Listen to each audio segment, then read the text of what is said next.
ഒരുപക്ഷെ ഇന്ത്യയിൽ മറ്റൊരു ചീഫ് ജസ്റ്റിസും പുറപ്പെടുവിക്കാത്ത അസാമാന്യമായ മനോധൈര്യം ഉള്ളതുകൊണ്ട് തന്നെയാണ് അദ്ദേഹം അത്തരത്തിൽ ഒരു വിധി പ്രസ്താവന പോലെ പറഞ്ഞിരിക്കുന്നത്.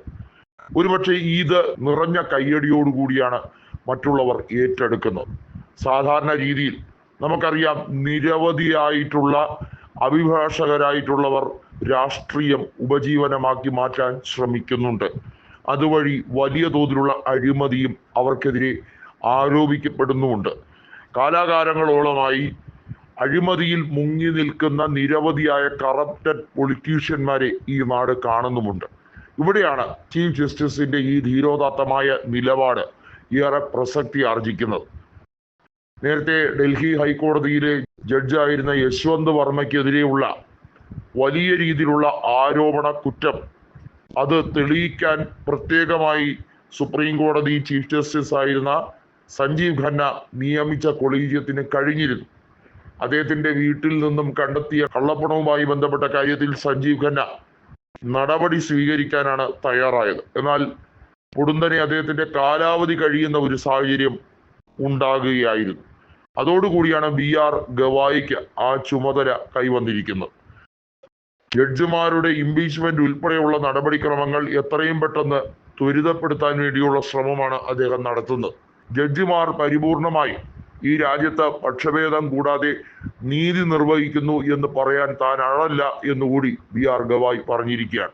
സുപ്രീം കോടതിയിലായിരുന്നാലും അഴിമതിയുടെ പല ആരോപണങ്ങളും ഉന്നയിക്കപ്പെടുന്നത് ആ മഹനീയമായ സ്ഥാപനത്തിന്റെ പ്രശസ്തിക്ക് കോട്ടം തട്ടുന്നതാണ്.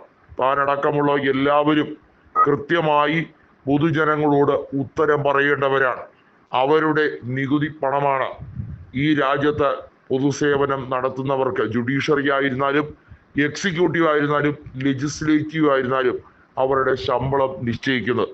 പൊതുജനങ്ങളുടെ നികുതി പണം അത് പിഴിഞ്ഞുണ്ടാക്കുന്ന കാശ് അവർക്ക് നീതി ലഭിക്കുന്ന കാര്യത്തിൽ പോലും ഒരു തീർപ്പ് കൽപ്പിക്കാൻ കഴിയുന്നില്ലെങ്കിൽ പിന്നെ എന്തിനാണ് ഈ ജുഡീഷ്യറി? ഈ ഒരു വലിയ ചോദ്യമാണ് ഏറെ പ്രസക്തി ഉള്ളതാക്കുന്നത്. കേന്ദ്ര സർക്കാരിനെതിരെ നിരവധിയായിട്ടുള്ള വിധികൾ പുറപ്പെടുവിച്ചിട്ടുള്ള വ്യക്തിയാണ് justice BR Gavai.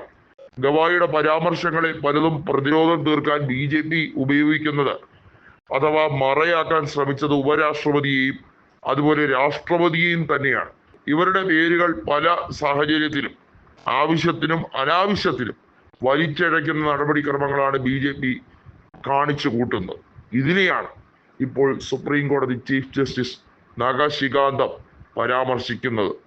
Chief justice ആയിരുന്നാലും ജഡ്ജിമാരായിരുന്നാലും അവരുടെ റിട്ടയർമെന്റ് കാലത്തിന് ശേഷം അവർ ഏതെങ്കിലും സ്ഥാപനങ്ങളുമായി ബന്ധപ്പെട്ട് പ്രവർത്തിക്കുന്നുണ്ടോ എന്നുള്ളത് ഉൾപ്പെടെ ജീവിതാവസാനം വരെ സ്ക്രൂട്ടണൈസ് ചെയ്യേണ്ടതിന്റെ ഉത്തരവാദിത്തമുണ്ട്.